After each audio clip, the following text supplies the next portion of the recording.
Diplomado Derecho a la Salud, Autonomía y Trabajo. Porque la salud y el trabajo digno también son un derecho. Muy buenos días, bienvenidos de nuevo al Diplomado de Derecho a la Salud, Autonomía y Trabajo. Pues nos enorgullece presentar otro gran maestro. Él es el profesor Jorge Iván González. El profesor Jorge Iván González es filósofo, magíster en Economía y doctor en Economía de la Universidad de Lovaina de Bélgica. Además fue decano de la Facultad de Ciencias Económicas de esta universidad, es miembro de la Corporación Latinoamericana Sur, es un investigador de alto nivel de todos estos temas económicos y de políticas sociales y es uno de los economistas más importantes de este país. Permanentemente el gobierno nacional lo convoca a él con otro grupo de economistas que son, digamos, como un grupo de economistas con un conocimiento muy elevado para producir los documentos de gasto público, de todo el debate de gasto público y gasto social en las comisiones económicas convocadas por el Ministerio de Hacienda. Entonces van a tener ustedes otra conferencia magistral.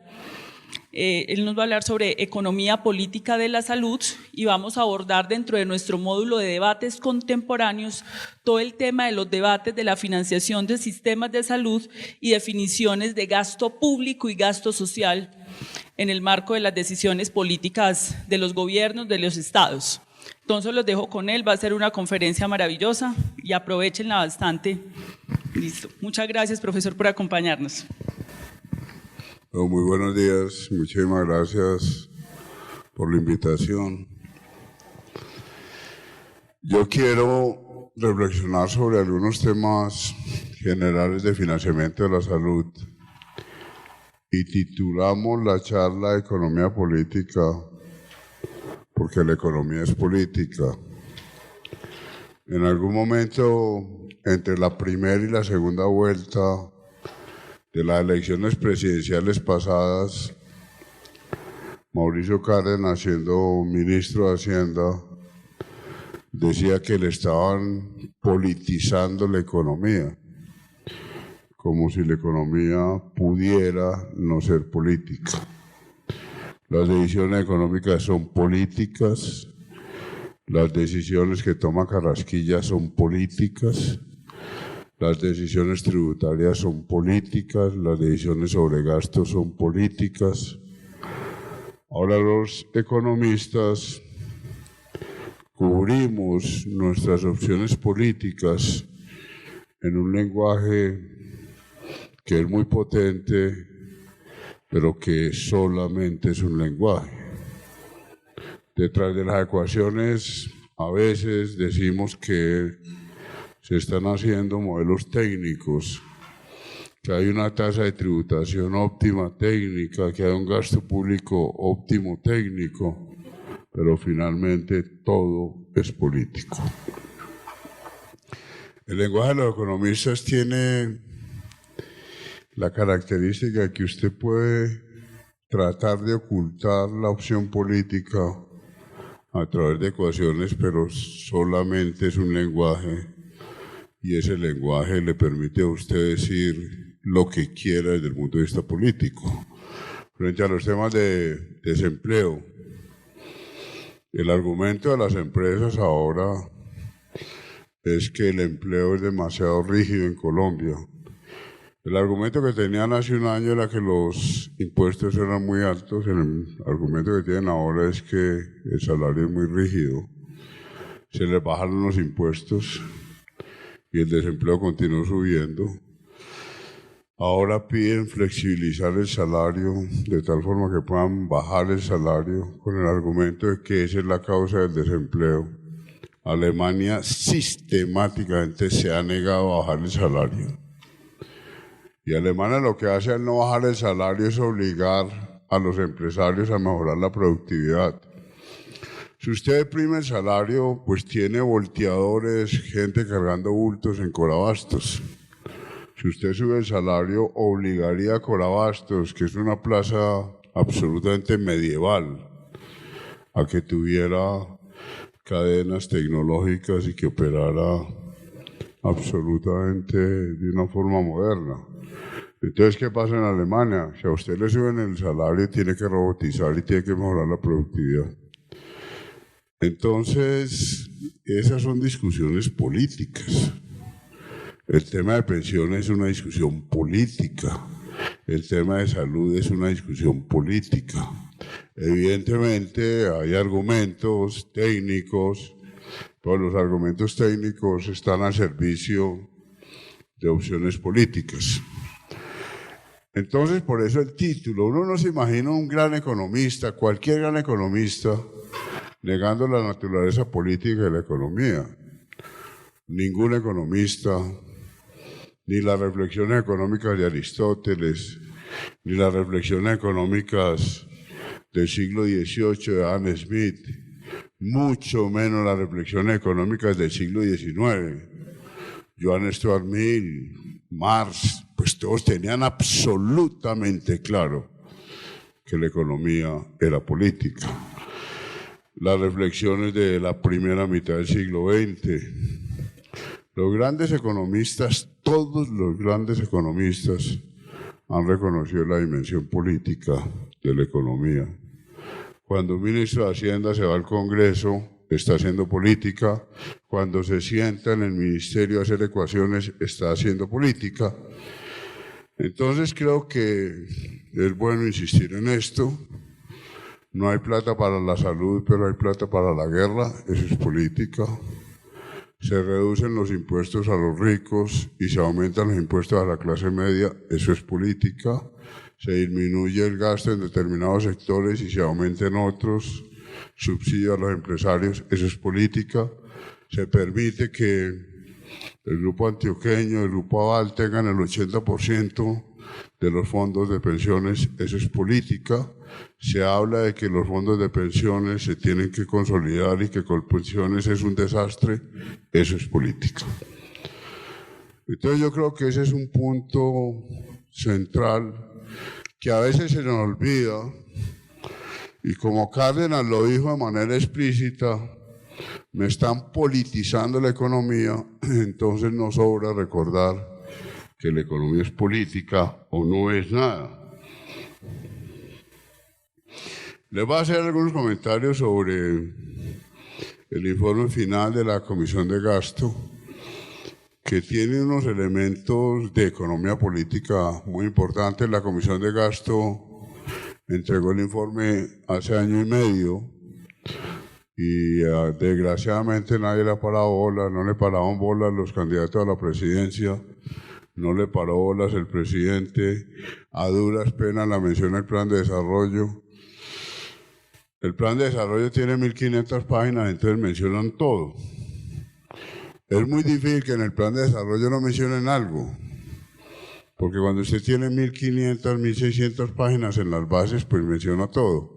En algún momento en el plan de desarrollo menciona la Comisión de Gasto, pero no se le para bolas. ¿Cuáles eran los objetivos de la comisión? La comisión se reunió, y la citó el ministro Cárdenas, con la idea de que le planteara recomendaciones para reducir el gasto público. Y la comisión lo que hizo fue decirle, el gasto público no se puede reducir. Y entonces la comisión se planteó dos objetivos. El primer objetivo es un objetivo de equidad. ¿Cómo logramos un gasto que sea más equitativo? Y el segundo objetivo era el objetivo de eficiencia. Estas dos categorías, equidad y eficiencia, son un lío y es una discusión eterna en cualquier disciplina social. ¿Equidad de qué? ¿Igualdad de qué? Igualdad de oportunidades, igualdad de ingresos, igualdad de derechos. Pues todos sabemos que en filosofía moral ese ha sido un tema absolutamente complicado. Platón decía, compartamos las mujeres y compartamos las tierras. Creemos una especie de comunidad de mujeres y de tierras. Aristóteles decía, no, las mujeres y las tierras tienen que ser individuales para que las cuidemos y las tratemos con cariño. Entonces ese ha sido un debate complicadísimo. ¿Qué es la igualdad? ¿Igualdad de qué? El plan de desarrollo tiene una definición de equidad absolutamente extraña y para mí absolutamente ridícula. El plan de desarrollo definió la equidad como la combinación de legalidad y de emprendimiento. Usted puede tener todas las actividades y realizar todas las actividades de una forma absolutamente legal, pero eso consolida la desigualdad, puede consolidar la desigualdad. Cuando el Grupo Aval logra que Mauricio Cárdenas apruebe en el Congreso una ley en donde básicamente dice, si usted, Grupo Aval, es tan de malas que se encuentra con un socio malo como Odebrecht, no se preocupe que el Estado reconocerá todas sus pérdidas. Esa ley la trató de llevar a sus últimas consecuencias la ministra Orozco cuando dijo que el gobierno le tenía que pagar a los bancos la deuda que se había generado por la crisis de Odebrecht. Además, los bancos del Grupo Aval le pagan a Corficolombiana, que es del Grupo Aval. Esa ley es una ley absolutamente clara, pasó por el Congreso, eso es legal, se hizo todo el procedimiento legal. Entonces la legalidad no garantiza que no haya equidad. El Banco de la República le presta a los bancos privados al 4.25 año, al 4.25 año. Y el Grupo Aval y los bancos nos cobran a nosotros en tarjetas de crédito 28% año. Todo eso es legal. Mientras usted no pase la tasa de usura, eso es legal. Entonces las decisiones que se toman legales pueden favorecer la inequidad. La legalidad no es una condición para que haya menos inequidad. La legalidad perfectamente puede agudizar la desigualdad. Los fondos de pensiones actúan legalmente y están consolidando la desigualdad. Entonces, esa primera definición de equidad que se asocia a la legalidad es una definición bastante extraña.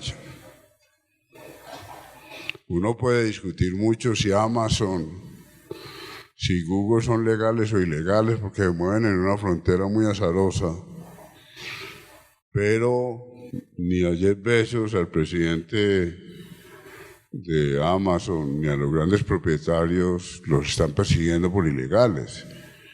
Entonces usted puede tener un comportamiento relativamente legal y estarse enriqueciendo y aumentando la desigualdad. Bill Gates es sumamente legal. Bill Gates resolvió hace rato que no trabaja. Vean esos libros tan bonitos que saca la Fundación Bill Gates, Melinda, su esposa y él. Ellos están sacando un informe anual donde Bill Gates dice la desigualdad en el mundo es un desastre. Su fundación tiene más de 15.000 personas por el África desesperados para ver si mejoran un poquitico las condiciones del mundo. Bill Gates hace mucho tiempo no trabaja en Microsoft. Ya está alcanzando a Jeff Bezos, que es el más rico del mundo. Jeff Bezos perdió una plática estos días porque se separó. Y entonces le tuvo que dar una plata a su mujer, que quedó la mujer más rica del mundo. Ahora Jeff Bezos anda en 112.000 millones de dólares. La humanidad no conocía una cifra de esas, 112.000 millones de dólares, eso no se conocía en una persona. Ahora Bill Gates sin trabajar en su fundación está a 2.000 millones de dólares de él, está a 110.000 millones de dólares. 2.000, 1.500 millones de dólares menos. ¿Por qué? Pues porque los mercados financieros a través de derivados le multiplican la plata a Bill Gates, que no trabaja, no se alcanza a gastar en su fundación con 15.000 personas, no se alcanza a gastar la plata que los mercados financieros le están entregando cada día. Entonces está desesperado, se fue donde Obama, firmaron una carta a 10 ricos del mundo. Obama, por favor, cóbrenos impuestos, por favor. Obama lleva esa carta al Congreso norteamericano y los republicanos le dicen a Obama, que es la mayoría, no les vamos a cobrar impuestos a los ricos. Todo es legal, todo lo de Bill Gates es súper legal y bonito. Les recomiendo que lean ese informe, pues lo pueden bajar de internet. Son informes tan radicales como los de Orphan. Y Bill Gates diciendo, es el colmo lo que está pasando con nosotros los ricos. Es que estamos acabando con la clase media norteamericana. Entonces, la legalidad no es equidad. Y lo segundo es que el emprendimiento tampoco es equidad. Usted puede tratar de montar su empresita, usted puede tratar de avanzar y eso no le garantiza la equidad. ¿Qué no se atreve a definir el plan de desarrollo como equidad? Pues la lucha contra la concentración de la riqueza. El plan de desarrollo no menciona el censo agropecuario. No hay ninguna mención al problema de concentración de la tierra en el censo agropecuario. Nosotros hicimos censo agropecuario en el 2014, no hacíamos censo agropecuario hacía 40 años y la concentración de la tierra es absolutamente absurda. El 70% de los propietarios, 70%, tiene fincas de menos de 5 hectáreas, o sea, son pequeñas fincas. Y el 70% ocupa el 3% del área, es decir, el 70% de pequeños propietarios están en 3% del área. Y el 0,2% de propietarios, está en fincas de más de 1.000 hectáreas y ocupan el 60% del área. Ese dato que es del censo no lo menciona el plan de desarrollo. Entonces la mezcla de emprendimiento y legalidad no garantiza la equidad. Tomás y Jerónimo, los hijos empresarios de nuestro querido presidente Uribe, han hecho las cosas legalmente. El alcalde de Mosquera, después de que ellos compraron lotes rurales a 20.000 pesos, el alcalde de Mosquera legalmente, porque eso pasó por el Consejo Mosquera, después de que Tom y Jerry compran lotes a 20.000 pesos, el alcalde declara con el Consejo de manera legal una ampliación del perímetro urbano. Esos lotes de Tomás y Jerónimo que valían 20.000 pesos metro, pasaron a valer 1.000.000 de pesos metro. Después, un año después, el Congreso, de manera absolutamente legal, premia a los emprendedores diciendo que esas zonas de Mosquera son zona franca. Y el lote se le sube a 5 millones de pesos metro. Entonces pasamos de 20.000 pesos metro a 5 millones de pesos metro. Eso es la combinación de legalidad y emprendimiento. Gracias. Aló.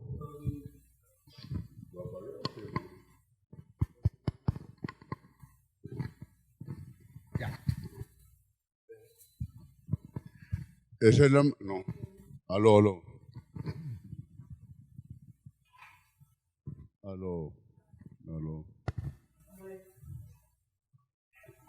Entonces, no se oyen atrás. Aló. Esa es la mezcla entonces de legalidad y emprendimiento. ¿Qué es la equidad? Pues muchos de los informes de Naciones Unidas, del Banco Mundial, de CEPAL, están de acuerdo con que equidad no nos enredemos. Equidad es la concentración de la riqueza, la concentración del ingreso y ya. Un país es más equitativo si tiene un coeficiente de concentración o un coeficiente de Gini menor que otro, ya. Ahora, para eso, tenemos que medir ingresos. Y el otro tema es eficiencia. Eficiencia es un pantano. Cuando un economista habla de eficiencia, pues nadie sabe qué está diciendo, él tampoco. Eficiencia es una intuición que tenemos. O sea, estas son categorías platónicas que todos usamos. Cuando usted se para en una plaza pública recordando a los fundadores de la nación norteamericana diciendo, yo quiero un gobierno del pueblo, por el pueblo, para el pueblo, todo el mundo lo aplaude. Ahora, ¿qué es eso? Una intuición. ¿Qué es un gobierno del pueblo, por el pueblo y para el pueblo? Pues nadie sabe. Ahora, todo el mundo entiende que eso es bonito y que ese es un ideal de democracia. Cuando alguien dice, yo necesito participación, todo el mundo aplaude. Nadie sabe cómo es la participación. Eso es un enredo. Entonces nosotros tenemos unas categorías platónicas que nos ayudan a conversar. Yo quiero universalizar el acceso a la salud. Claro, todo el mundo le aplaude. Yo quiero además que la universalización de la salud sea absolutamente buena, con una calidad maravillosa. Todo el mundo aplaude. Yo quiero que las EPS se preocupen por prevención. Todo el mundo aplaude.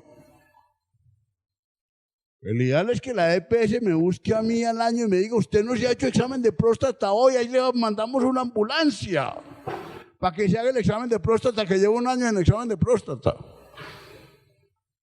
Ese es el ideal. Entonces la eficiencia, la eficacia, ¿qué es? Pues unos ideales y que intuimos qué es. Ahora dígame qué es eficiencia en salud. Dígame qué es eficacia en salud.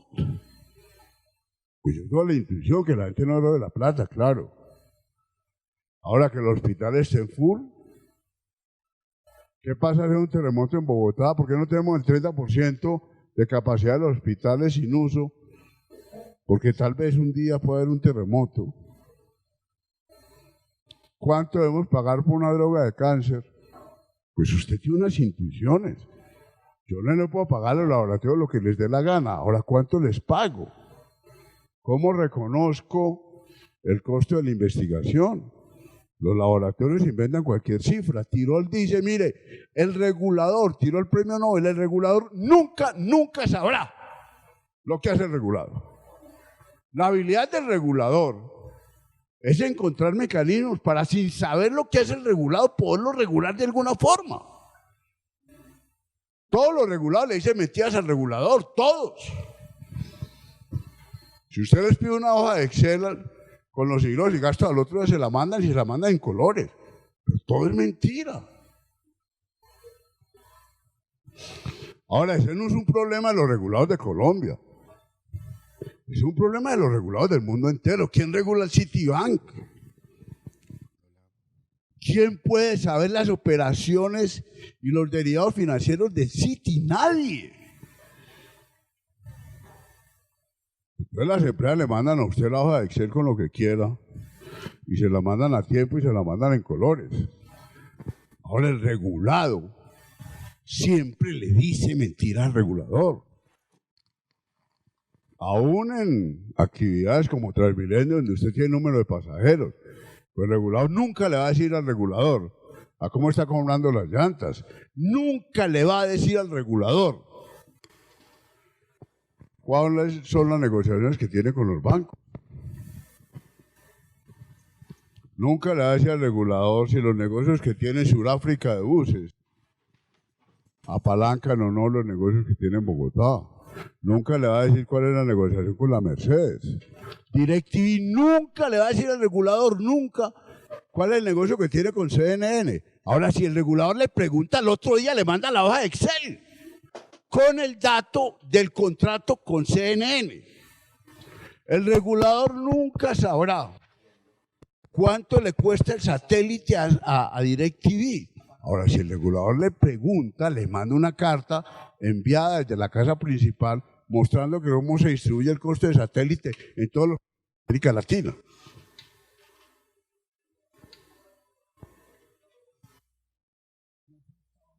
El otro día vienen todos los datos de cuánto cuesta el satélite.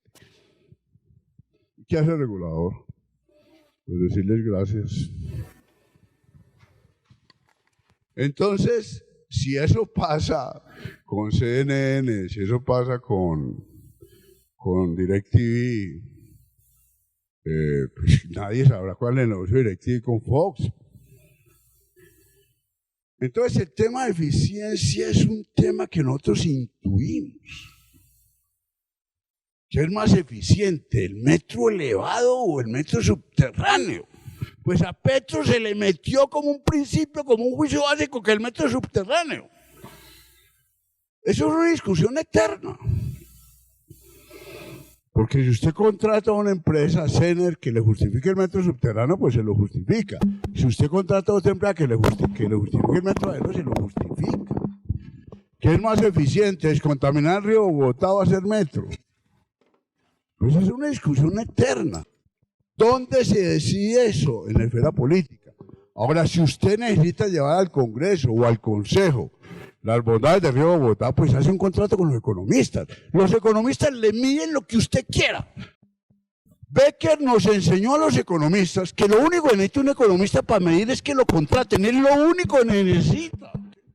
Entonces, si a usted le preguntan cuál es el costo-beneficio del río Bogotá, pues nosotros hacemos esos ejercicios aquí. A nosotros a cada rato nos llaman de los juzgados. ¿Cuánto vale este joven que desgraciadamente lo mataron a la salida de la universidad? Entonces, Facultad de Economía de la Nacional, ¿cuánto vale este joven? Entonces, ¿qué hace la Facultad de Economía de la Nacional? Este joven tenía 22 años, iba a terminar Derecho, un abogado en Colombia se gana en promedio tanto, un abogado en Colombia trabaja hasta tal edad, la esperanza de vida que iba a tener este joven es tanto, por lo tanto, el valor presente neto de este joven apreciado juez es 5.325 millones de pesos. El juez entonces llega con esa cifra, el defensor de la familia pues está pidiendo 8.000 millones, el fiscal pide que no sean 8.000 sino 3.000, y entonces el juez tiene el dato de la Universidad Nacional y dice, no, ese joven vale 5.000, entonces transemos en 4.000. Entonces usted mide la vida y la muerte. Entonces dígame qué quiere medir. Becker, en Teoría de la Familia, nos enseñó que todo se puede medir. ¿Qué dice la Comisión de Gasto? Hay que gastar más. Es la primera comisión de gasto que ha dicho que hay que gastar más. ¿Por qué? Porque este país no puede seguir con los niveles de gasto público que tiene.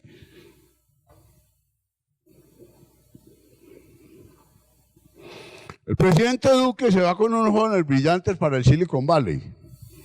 Allá lo recibe Bill Gates. Salomón Calvano se escribe una columna muy buena diciendo: el problema de ciencia y tecnología no son unos jóvenes inteligentes. O sea, el Silicon Valley existe porque el Estado gastó muchísimos millones de dólares en investigar cómo funcionan los satélites. La ciencia y la tecnología apropiada por los privados existe porque el Estado gastó muchos millones de dólares. Una vez que el Estado aprendió a manejar la energía nuclear, una vez que el Estado aprendió a manejar el átomo con la construcción de la bomba atómica, pues las empresas privadas montan plantas de energía nuclear. Cuando el Estado nos enseñó y le enseñó a la humanidad cómo sale uno de la órbita de la Tierra, pues empresas privadas hoy empiezan a ofrecer viajes para darle la vuelta a la Tierra. Cuando el Estado nos enseñó cómo se manejan los satélites y nos enseñó cómo se maneja la comunicación satelital, aparecen empresas como Apple, como Huawei, empresas compitiendo en el terreno privado, pero es el Estado el que enseña. Hamburgo está pasando de un acelerador de partículas de 40 kilómetros a un acelerador de partículas de 120 kilómetros. El único que puede financiar un acelerador de partículas es el Estado, porque nadie sabe para qué sirve un acelerador de partículas. Por el deseo puro y restricto de conocer de que hablaba Lonergan. Una columna muy buena de Isaza ayer o antier criticando a la vicepresidenta, diciendo que el conocimiento puro es un desperdicio. Entonces lo que le dice Isaza es el conocimiento de la humanidad siempre ha sido puro. ¿Por qué miramos las estrellas? Porque sí. Ahora, contar estrellas en la Vía Láctea, hemos contado más de 1.000 millones, todavía nos falta el 90% para contar. Solamente de una de las miles de millones de galaxias que existen en el universo. Para contar eso, usted necesita unos supertelescopios en Atacama, en los desiertos chilenos. Ahora, ¿quién financia los telescopios de Atacama? Una sola entidad, que es el Estado. Ningún privado se va a poner a financiar el conteo de estrellas. Eso lo hacen los Estados. ¿Para qué? Pues porque los seres humanos tenemos el deseo puro e irrestricto de conocer. Entonces ese es un ejemplo de por qué hay que gastar más, pero en todas las áreas, en temas ambientales, etcétera, hay que gastar más. Lo que tenemos nosotros hoy, sociedades muy estatizadas, que nunca se imaginaron Marx, nunca se imaginó Johann Stuart Mill. Sociedades como la alemana, donde el gasto es 60% del PIB, Francia, donde el gasto público es 55% del PIB, Noruega, donde el gasto público es 65% del PIB, son aparatos estatales muy grandes y hay que gastar mejor. Esta es una conclusión muy distinta a la última comisión de gasto que coordinó Richard Baer. Para ellos el gasto era suficiente, lo que había que hacer era un gasto más eficiente. Esta comisión es gran parte la fuente ideológica de la que posteriormente sería la Ley 100. Yo tengo que crear incentivos para que el gasto sea más eficiente. Y entonces trato de asimilar el sector salud en la medida de lo posible al sector privado. Entonces yo pongo a competir entre sí a las EPS, como compiten entre sí los panaderos, pongo a competir entre sí a las IPS, como compiten entre sí los harineros, y entonces la EPS permite a través de la competencia que unos usuarios las prefieran, las IPS a través de la competencia logran que unas EPS las prefieran. Entonces, si yo tengo ese mundo ideal que imaginó Juan Luis Londoño y Frank cuando montaron la Ley 100, pues yo asimilo el sector público al sector privado en alguna medida. Esa es la posición de Bert Biernes. La posición de Bert Biernes, por ejemplo, era claramente programas como Pilo Paga. Yo le digo a la universidad pública, si a usted no le llegan estudiantes es porque es mala, y entonces los estudiantes que se vayan para la universidad privada, yo los financio en la universidad que ellos escojan. Y en general, pues muchas de las políticas que se han tomado después de los 80, en los 90, siguen mucho esta idea de cómo creamos incentivos para que el sector público sea más eficiente. Ahora, esta es una discusión, como les digo, pues muy difícil. ¿Qué es eficiente? ¿Qué son incentivos? La Universidad Nacional y la Universidad Pública necesitan profesores de griego antiguo, así no hay estudiantes de griego antiguo durante 2 años. La universidad pública necesita profesores de lenguas muertas, de sánscrito y ugarítico, así no se inscriban durante 2 o 3 años estudiantes en los programas de sánscrito y ugarítico. Eso no puede hacer la universidad privada. Y entonces la discusión pues siempre será una discusión muy difícil. Pero el punto de la Comisión Verbier es que usted no puede gastar más porque el gasto es suficiente. Estos son datos de la Comisión de Gasto. El gobierno está gastando más o menos 20%, 19% del PIB. Y los ingresos son 15% del PIB. Vuelvo a decir, estas cifras son absolutamente ridículas en el panorama internacional. Estas cifras en Francia, vuelvo a decir, son 55%, en Estados Unidos son 41%, en Europa del Norte son más de 60%. Es decir, si usted no tiene Estado, no tiene sociedad, no tiene sociedad liberal. Sociedad liberal es una sociedad que acepta el mercado, pero que tiene grandes protecciones colectivas. Y entonces, frente a estos datos, pues evidentemente la Comisión dice hay que gastar más. La Comisión no dice hay que gastar menos.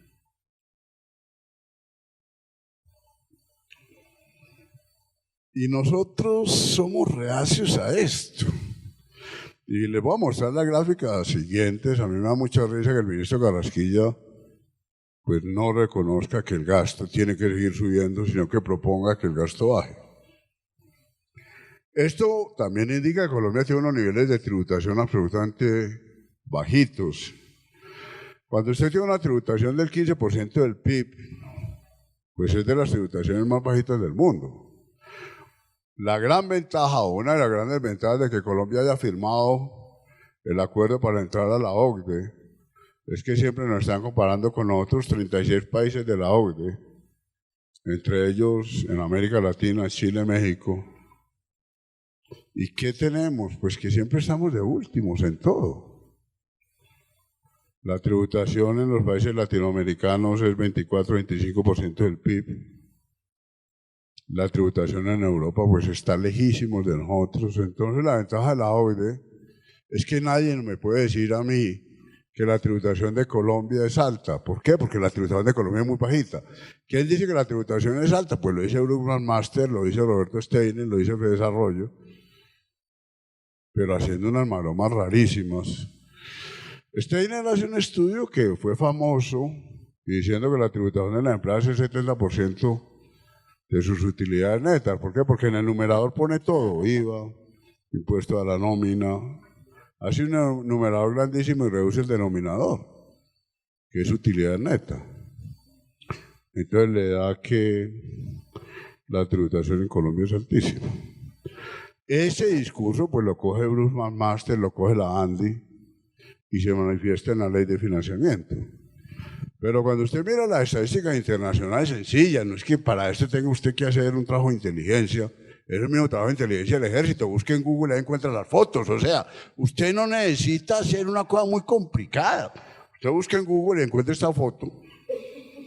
Entonces, esta es la tributación de muchos países de la OCDE, promedio de ingresos tributarios 36%. Fíjense que ha aumentado en general la tributación desde 1990 hasta el 2015. Es muy difícil que el gasto público en cualquier país del mundo baje.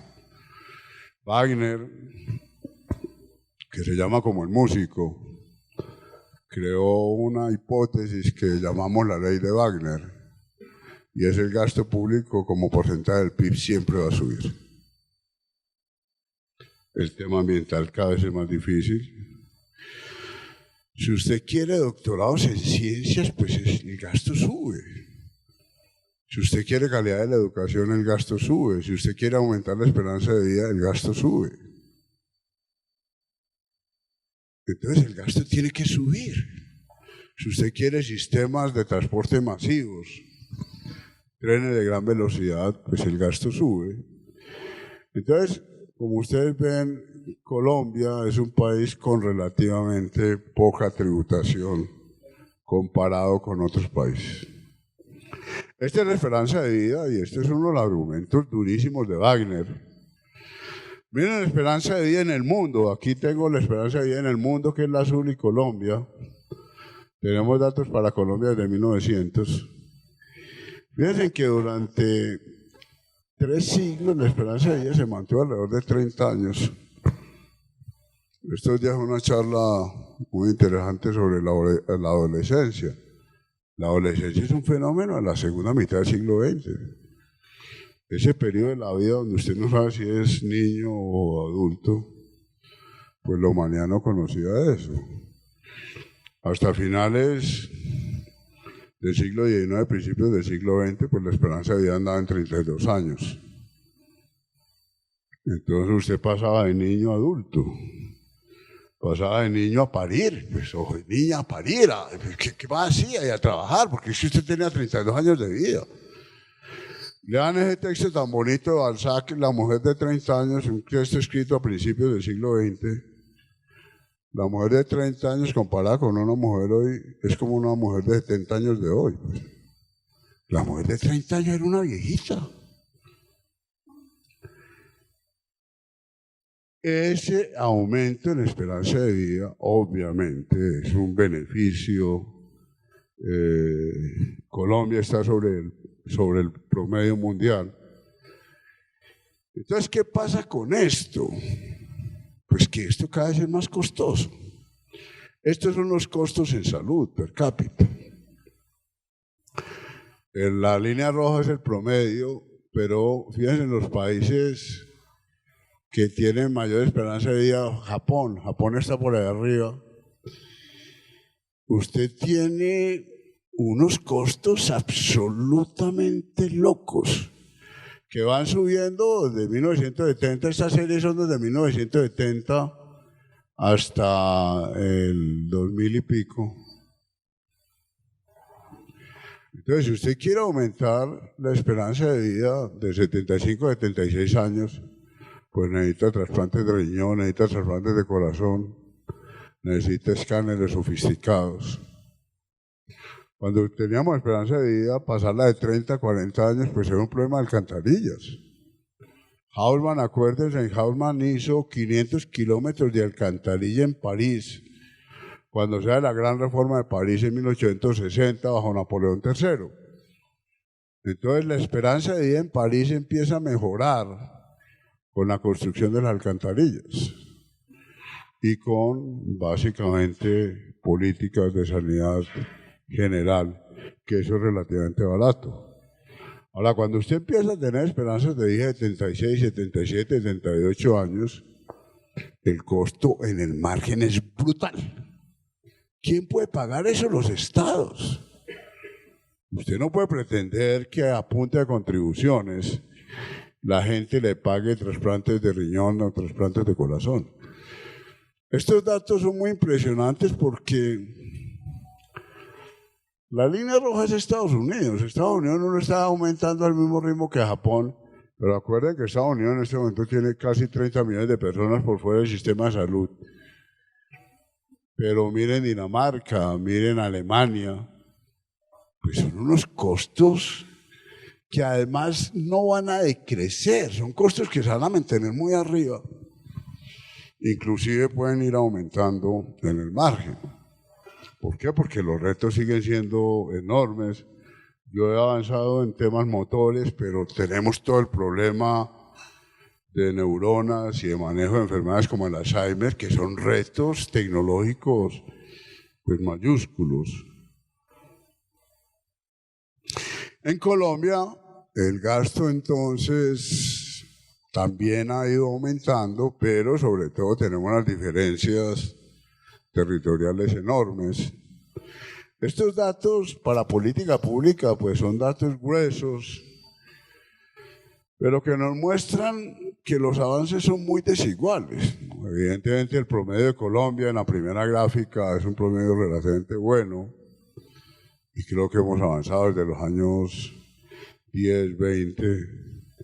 Los trabajos de Meisel sobre los documentos de los militares de la Guerra de 1000 días, en la estatura, pues eran personas muy bajitas. hemos mejorado en talla, peso. Ningún joven colombiano ve a los gringos altos, pues usted ya no ve a un gringo y dice que tan altos son los gringos, pues ya usted va llegando a niveles en donde vamos avanzando, pero vamos avanzando de manera muy desigual entre regiones, que es un problema de Colombia con los objetivos de desarrollo sostenible, pues que los promedios nacionales son muy buenos por el peso que tienen Bogotá, Medellín, Cali y Barranquilla en estas coberturas, pero cuando usted lo mira por regiones es un desastre. Este es el gasto en salud como porcentaje del PIB. En el caso colombiano, también son informes de la Comisión, el gasto público claramente está subiendo. En el Banco Mundial, la CEPAL, hay muchas discusiones para estas comparaciones internacionales por las dificultades para evaluar qué es gasto privado, cómo se calcula el gasto privado, si es solamente el gasto de bolsillo, si incluimos otros costos, cómo se valoran los costos que no están reportados, porque usted no tiene que reportar todos los gastos privados en salud. Usted compra una droga y nadie sabe cuánto está gastando usted en drogas. Entonces hay unos costos privados que son muy difíciles de evaluar. Y esto ha sido un lío para CEPAL, esto ha sido un lío para el Banco Mundial, porque claro, los sistemas de salud en el mundo son muy distintos y la forma de imputar el gasto en salud es un reto, pero de todas maneras la gráfica roja sí muestra una clara tendencia creciente y vuelvo a decir, es imposible que esto baje. O sea, no es que queramos o no, yo creo que es imposible que el gasto baje. Este es el porcentaje del gasto en salud en Colombia, aquí se muestra privado público, 6%, Venezuela 3,6%, pero bueno, otra vez, estas comparaciones son muy difíciles, Brasil 9,6%, Paraguay 9%, este es América Latina, Chile 7,3%. Hubo mucha discusión en la Comisión de Gastos y se presentaron estas gráficas por la dificultad de metodologías. Bueno, este es el sueño de Juan Luis que más o menos se va cumpliendo, por lo menos en aseguramiento, que lo decía también estos días.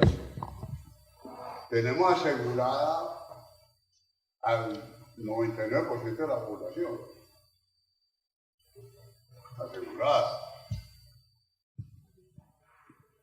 Estos días también escribió un artículo Mauricio Cárdenas en El Tiempo diciendo, esto es único en el mundo, que tengamos unos niveles de aseguramiento del 97, 98%. Y como les digo, pues era el sueño de Juan Luis cuando hizo la Ley 100, que efectivamente lográramos esto. Juan Luis pensó que lo íbamos a lograr en 10 años. Bueno, ya lo estamos más o menos logrando. Ahora, evidentemente, sobre esto hay mucha discusión. Una cosa es estar asegurado y otra cosa es ser atendido. Este es el gasto per cápita en dólares de paridad. Como miran, sobre el eje vertical están los dólares, $1.000 PPA, $1.500, Colombia está en $961 más o menos promedio. Fíjense que entre el 95 y el 2014 en todos los países sube. La barrita amarilla es 1995, la barra roja es 2014, miren la OCDE, que es eso es una locura. Ahora, que eso tiene que ver con el tema de punto final y de cierre final, pues usted no puede cerrar nunca. O usted le mete plata al Estado o no cierra. Ahora, ¿dónde sale la plata del Estado? Impuestos. Pues si usted hace una ley de financiamiento como la que acabamos de hacer, en donde exonera a un montón de empresas, pues le cae la tributación. En una tarde metieron en economía naranja todo. Si usted hace zapatos y los zapatos los pone un bailarín, eso es economía naranja. Entonces su zapatería le cae en economía naranja. Porque usted demuestra que muchos bailarines van a comprar zapatos. Eso es el colmo lo que hicimos. Es una irresponsabilidad de Carrasquilla enorme.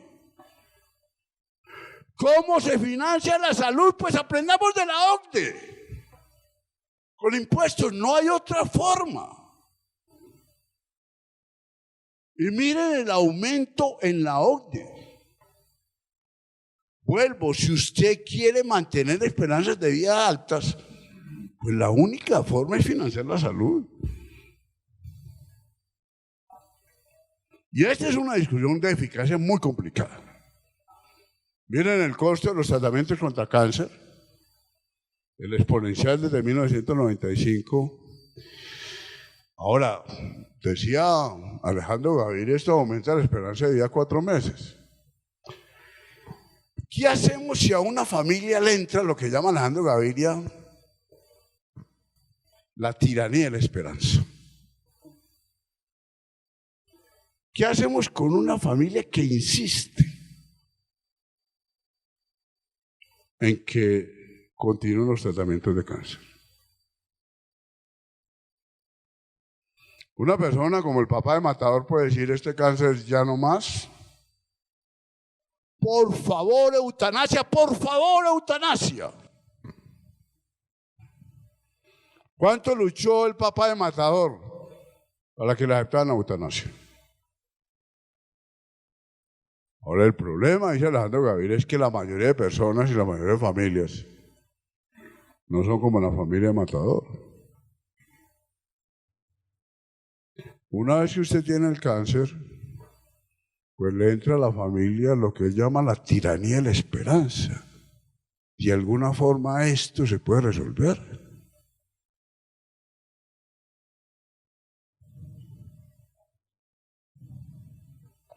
¿Qué hacemos con esa condición humana?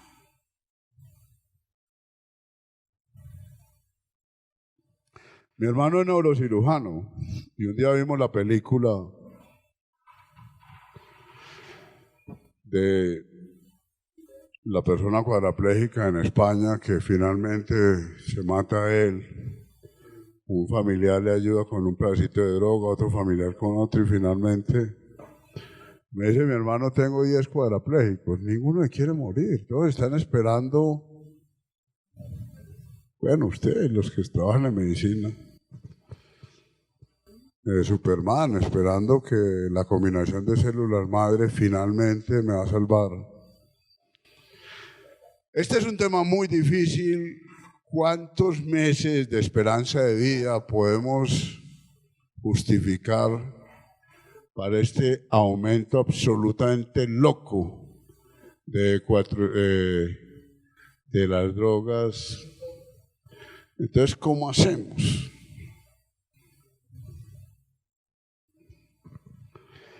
Ahora, ¿qué hacemos nosotros? El plan de desarrollo, ¿qué dice?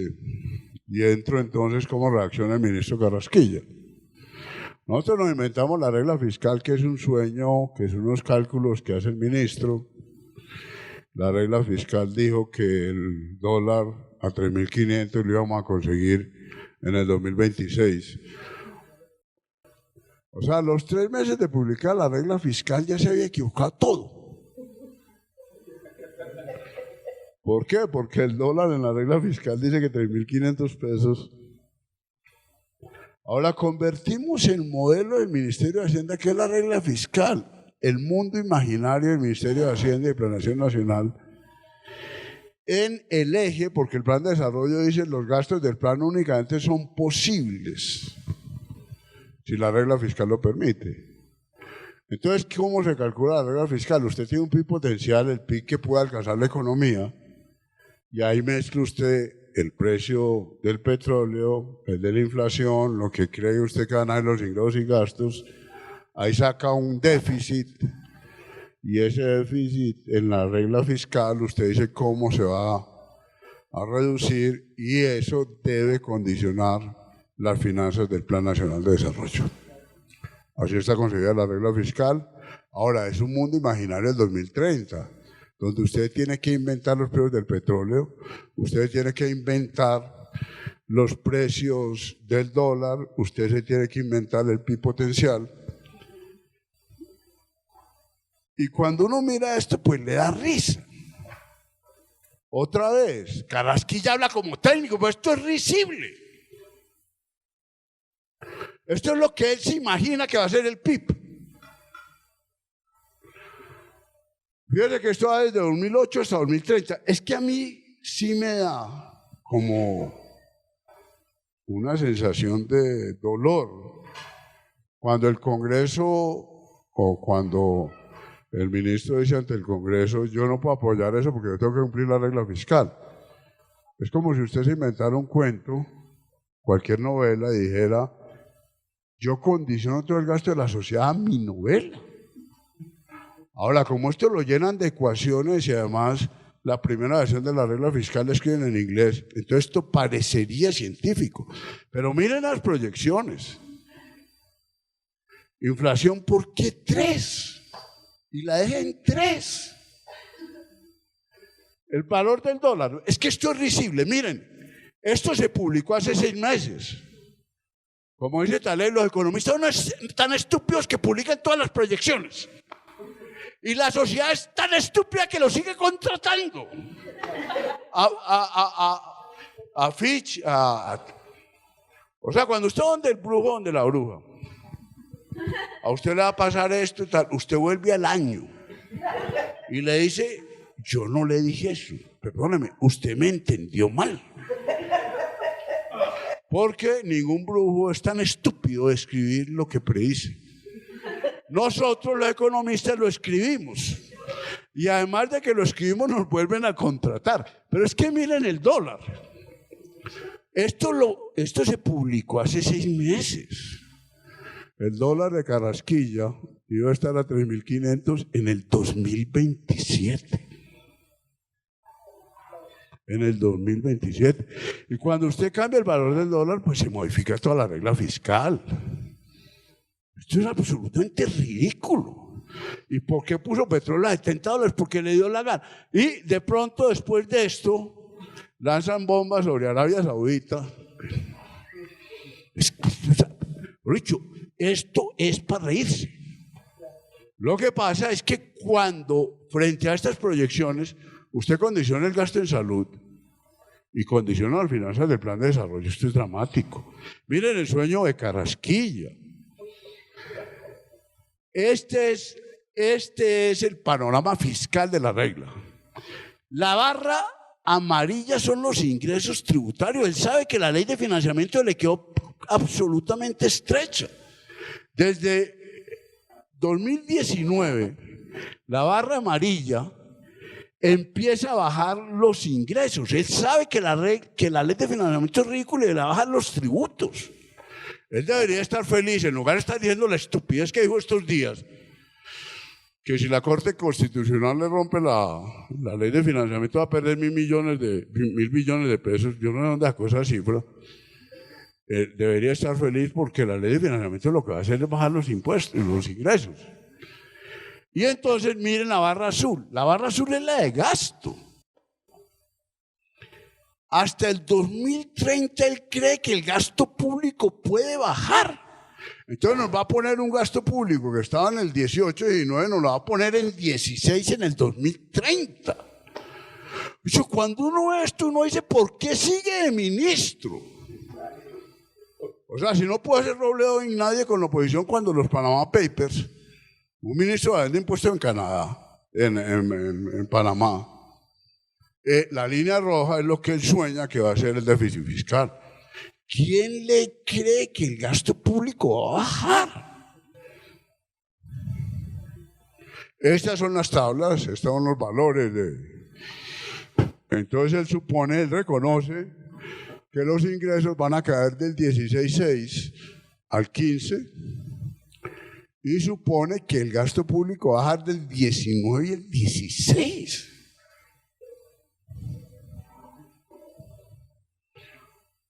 Y cuando era decano de los Andes decía una frase famosa de Carrasquilla: la economía se encarga de la eficiencia porque la ética es un tema de monjas. Cuando Carrasquilla dijo eso, mi conclusión es que Carrasquilla no ha leído a ningún autor económico, a ninguno, porque todos son monjas. Y este es el presupuesto, 1.000 billones de pesos. Ahora, 1.000 billones de pesos es lo que estamos gastando cada año. El presupuesto del país son 250, 260 billones de pesos.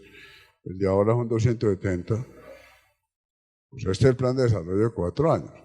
Y ahora dijo, ayer antier, que si no aprueban la ley de financiamiento en la Corte, que el país iba a perder mil billones de pesos. Es decir, nos vamos a quedar sin presupuesto público, según él. Esta cifra es muy loca. Esto es claro, cuando usted suma esto, imagínese para un periodista, para una persona normal, pensar que son 1.000 billones.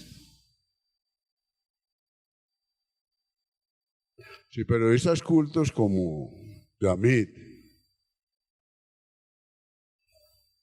digamos que Julito es culto, Ariel Arimendi, no saben qué es 1.000 billones. Ahora, cuando usted le dice 1.000 billones, eso suena una cifra loquísima, una chichigua frente a la OCDE. Son 250 billones año. Y con esto dice que va a financiar la paz y con esto.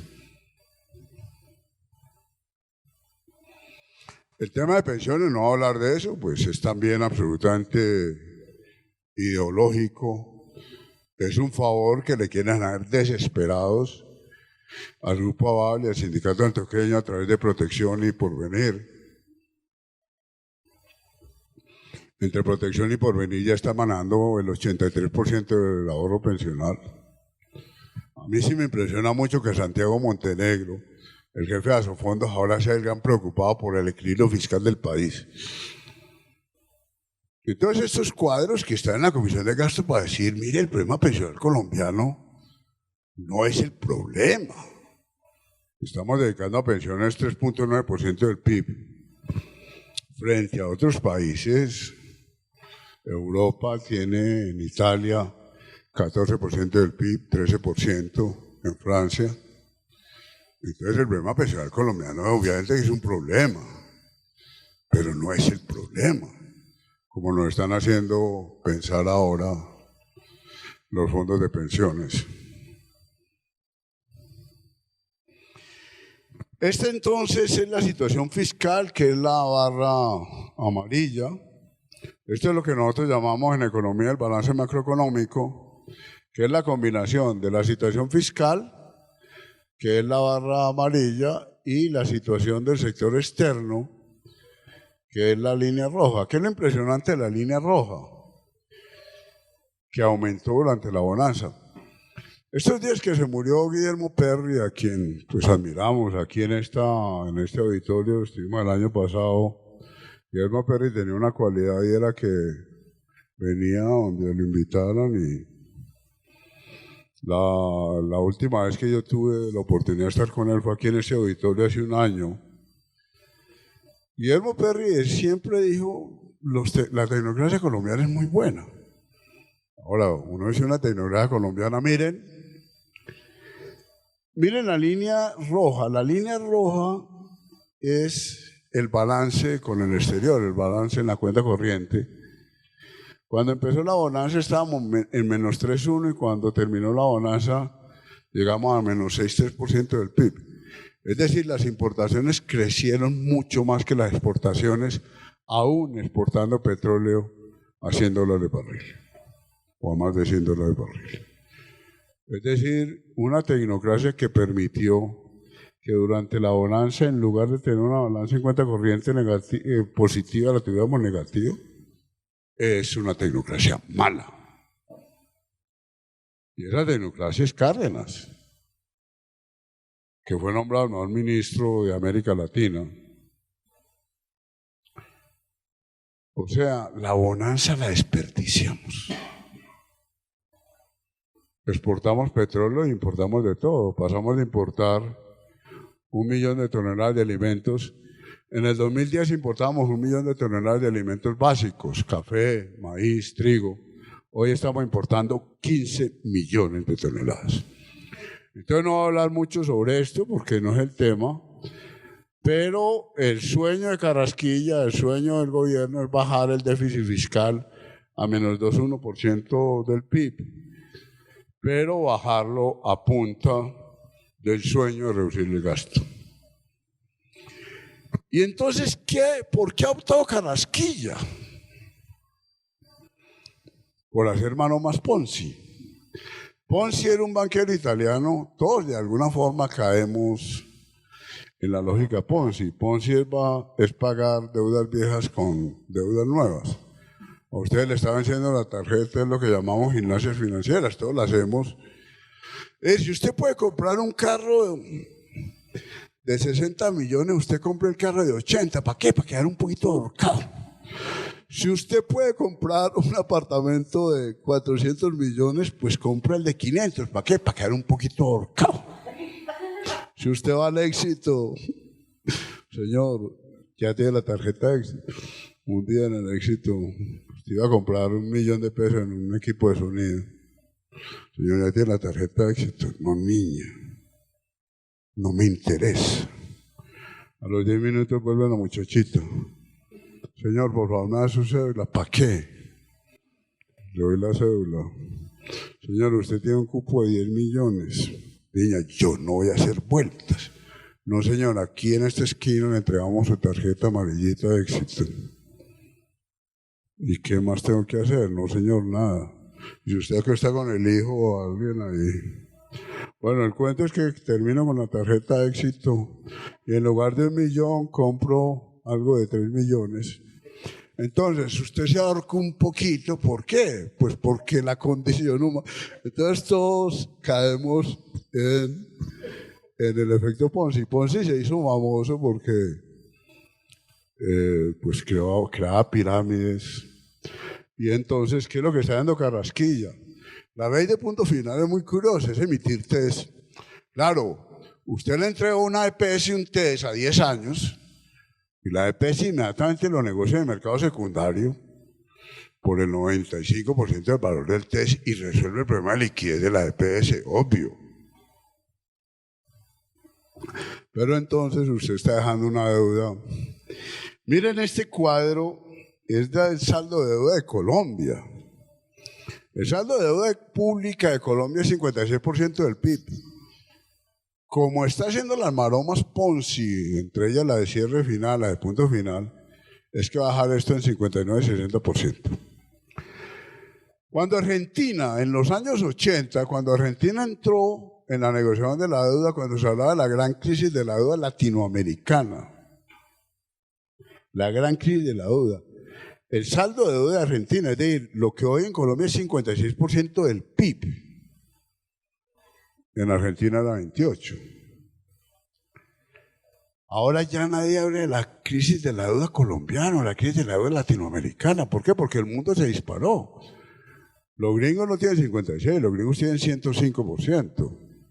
Los japoneses andan en 220%. Los belgas andan en 150%. Los países de la OCDE en general pasaron el 100%. El Banco de Pagos Internacionales de Basilea dice: el mundo no conocía esto. El mundo no conocía esto. ¿Por qué? Porque todos los países de alguna forma tratan de bajar los impuestos. Pero ningún país, vuelvo a decir, es capaz de bajar el gasto. Como Carrasquilla no va a poder bajar el gasto. Y sí va a bajar los impuestos. Entonces, ¿qué le queda? Maromas Ponzi. Hacer deudas, generar deudas para pagar deudas viejas.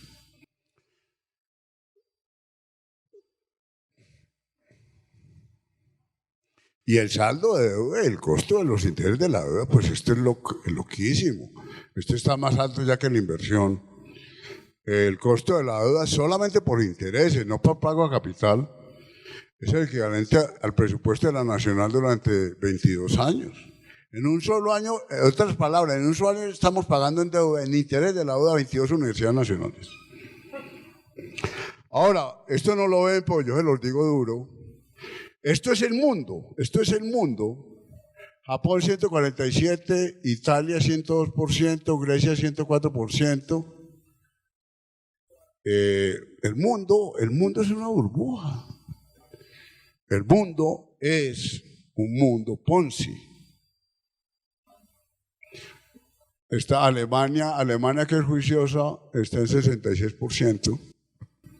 Estos son saldos de deuda pública sobre PIB. Miren este gráfico que es muy, muy diciente. Este gráfico, en la línea, la barrita azul, es el PIB. El PIB es la economía real, digamos.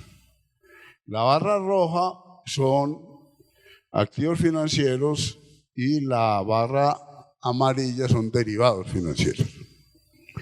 En 1971, en una declaración famosa de Nixon, el mundo hasta 1971, por los acuerdos de Bretton Woods, nadie podía emitir sin reserva oro.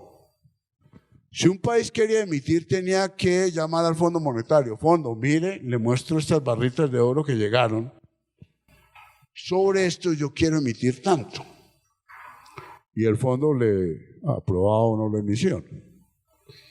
En 1971, Nixon, desesperado con la guerra del Vietnam, desesperado con el aumento de los precios del petróleo, Nixon declara la no convertibilidad.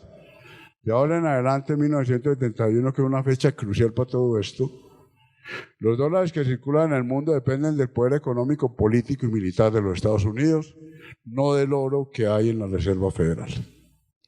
Entonces Nixon desancla.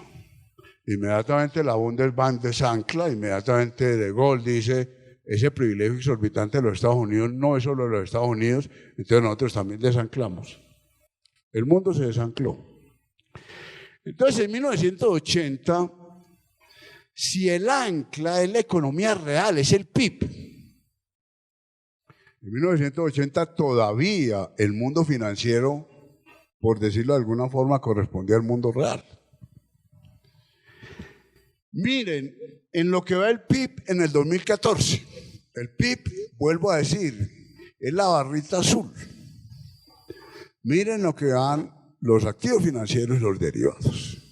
Es decir, el mundo es un DMG elegante. El mundo es una pirámide absolutamente elegante. Por eso Bill Gates, sin trabajar, por eso Jeff Bezos, que sigue trabajando, se enriquecen todos los días 1.000, 2.000 millones de dólares. O sea, uno no tiene ningún problema de estimular al empresario. Pero es que Luis Carlos Almente dejó de ser empresario hace muchos años.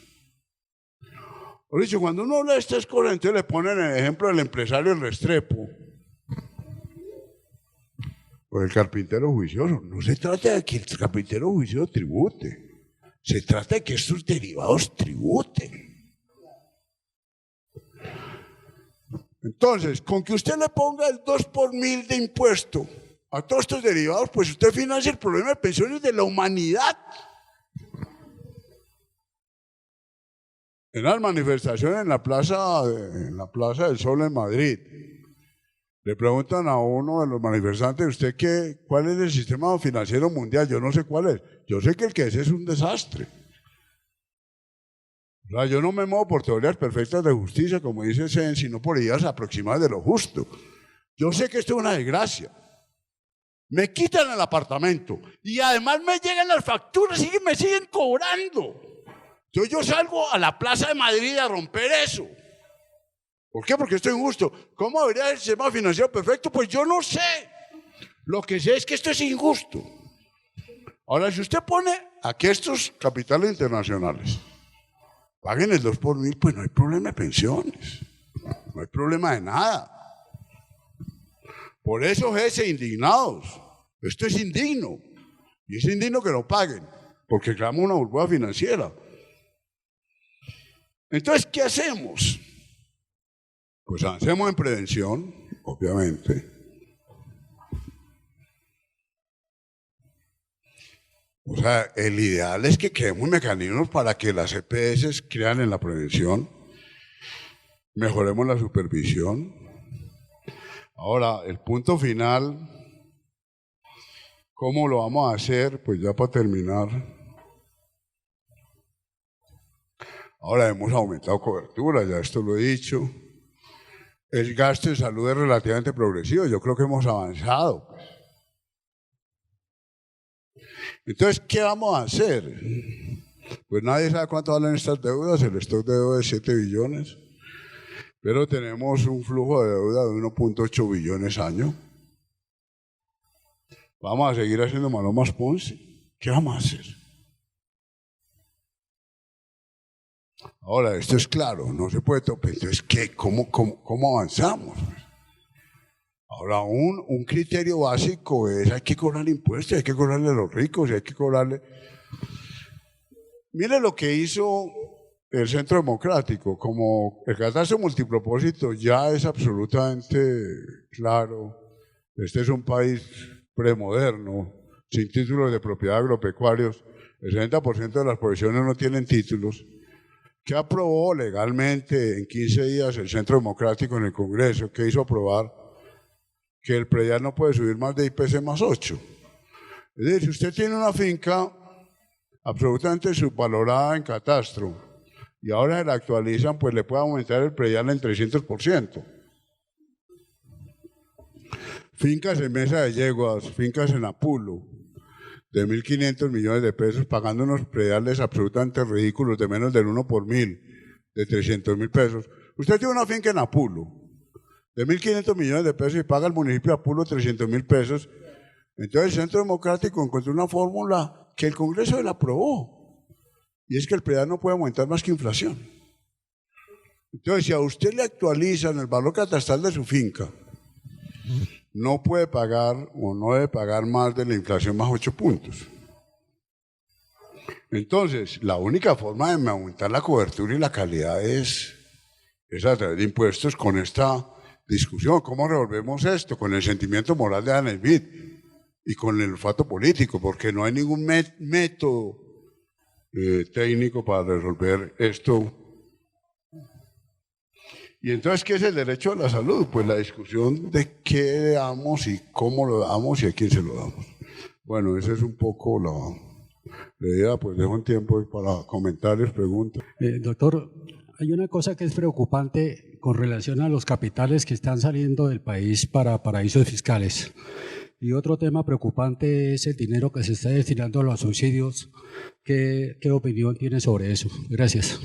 Mi pregunta es: los economistas, ¿cómo están viendo esta nueva avanzada por la economía del cuidado, tanto no remunerado como remunerado, teniendo en cuenta pues el envejecimiento de la población y la necesidad que vamos a tener de cuidado pues en unos años, y la minimización de las condiciones laborales de los cuidados remunerados?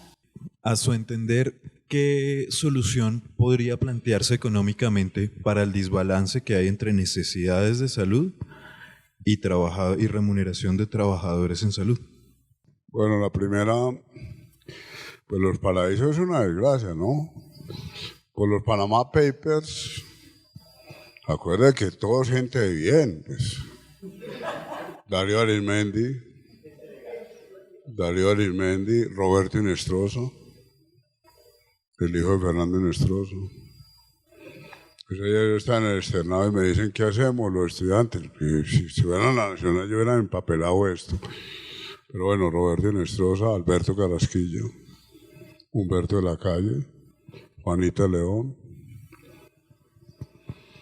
¿Qué hacen ellos? Se van calladitos a la DIAN, pagan el 11%, que es un impuesto absolutamente ridículo. La DIAN recogió casi el equivalente de la venta de Isagen solamente por los Panama Papers. Y solamente Panamá, y solamente porque los descubrieron. Ahora, lo que uno no entiende es cómo una persona como Carrasquilla, que va a impuestos, puede ser ministro, pero en algún momento Darío Arizmendi está preguntando a Petro en la campaña presidencial: Petro, ¿usted por qué usa Ferragamo y habla de pobres? Y le dijo Petro: Darío, pero yo no tengo plata en paraísos fiscales. Y Darío Arizmendi inmediatamente le dijo: candidato, nos acabó la entrevista y lo están afanando a usted, que se tiene que ir ya. Entonces, bueno, ese es un tema.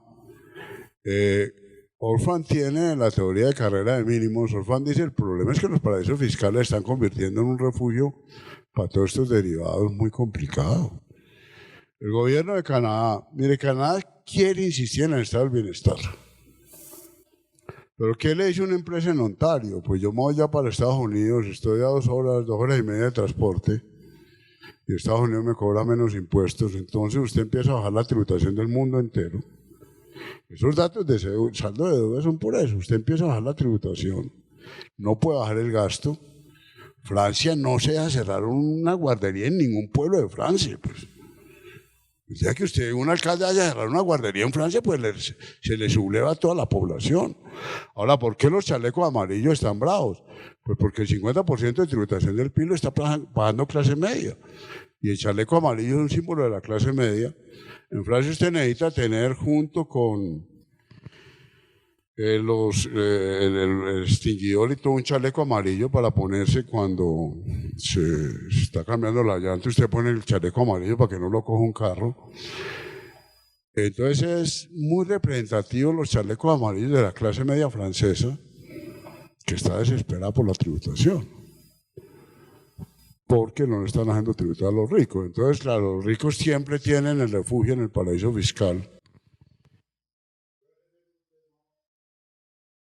Es un tema muy difícil, pues lo que ha dicho Piketty, necesitamos una tributación mundial. Lo que han dicho ellos y Naciones Unidas, necesitamos un gobierno del planeta Tierra para 3 temas. El fiscal, para que Google no ande volteando por todo el mundo y evadiendo impuestos por todo el mundo. Necesitamos un gobierno del planeta Tierra para temas de derechos humanos, para que un personaje como Duterte no esté matando gente porque fuma marihuana. Y necesitamos un gobierno del planeta Tierra para temas ambientales, para que Bolsonaro no diga que el Amazonas es de él, pues, o el Brasil. Entonces son temas. El segundo punto, subsidios, pues seguimos teniendo una política de subsidios muy irregular. ¿Qué logra Europa? Europa, un país como Bélgica, tiene un Gini de 0.5 antes de impuestos y subsidios. Le da subsidios a los pobres y le cobra impuestos a los ricos. Entonces Bélgica y los países del norte de Europa bajan el Gini de 0.5 a 0.2, porque los ricos pagan impuestos y los pobres reciben subsidios. Pero aquí no hemos podido, aquí bajamos el Gini de 0.56 a 0.55. ¿Por qué? Porque los subsidios que usted le da a una familia pobre a través de Familia en Acción, usted los quita con IVA. O porque tenemos 14 congresistas en Sisbén. Entonces usted tiene 14 congresistas en Sisbén que reciben subsidios. Entonces usted no logra una política distributiva. Entonces yo creo que eso hay que mejorarlo, obviamente, que los ricos pagan impuestos y que los pobres reciben subsidios. Frente al tema de cuidado, pues yo sí creo que tenemos que avanzar. Ahora yo vuelvo al punto, es que esto puede sonar muy bobo o muy elemental, bueno, ya me he oído esto 1000 veces. ¿Cuál es la única solución? Pues con tributación, porque es que, ¿qué vamos a hacer con los viejos? ¿Qué vamos a hacer con toda la economía del cuidado en todas sus dimensiones que es tan complicada? Pues eso solamente se puede financiar con la riqueza de la sociedad. Pero es que nosotros, como tenemos niveles de tributación tan bajitos, nosotros tenemos un montón de peajitos por todos lados. Usted tiene peajes en las carreteras, usted tiene en el régimen contributivo de salud, usted paga un poquito más para financiar el régimen subsidiado.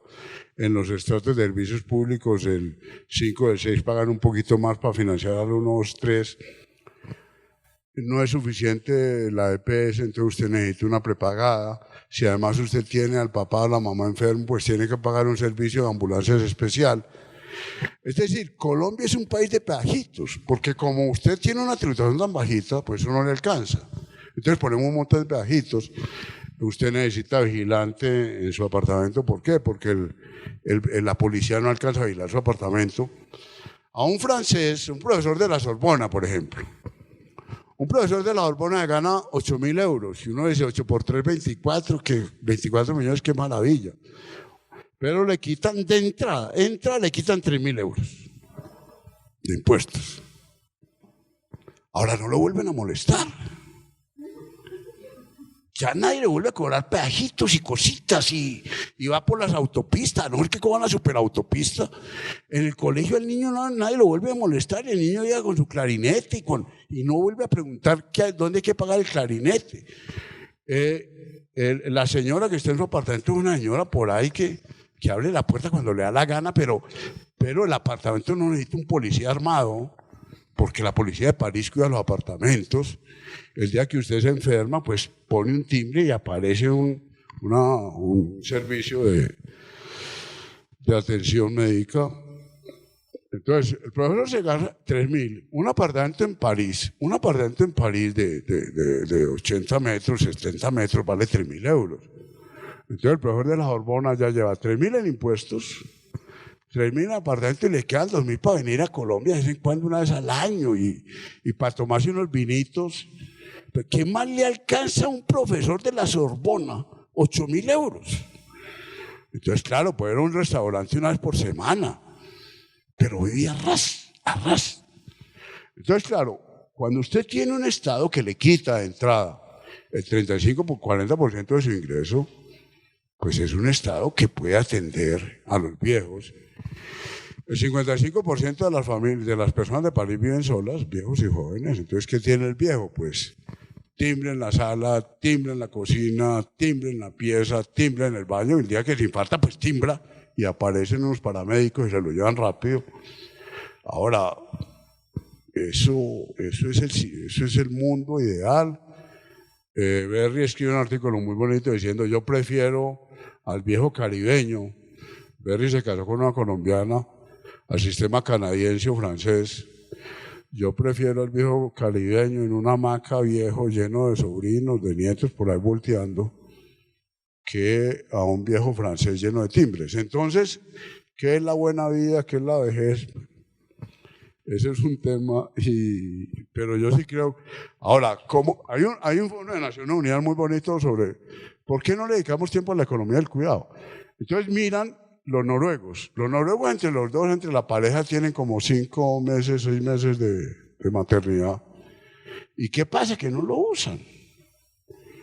Usted tiene la parejita, el primer mes, detrás de los muchachitos, la muchachita, al mes usted empieza a llamar. ¿Y qué ha pasado en la empresa? No, pues que tenemos mucho trabajo. Pues Manuelita no hace sino dormir. Mándeme en la hojita de Excel, yo las ayudo desde aquí. Y usted empieza a meterse en los chismes de la empresa.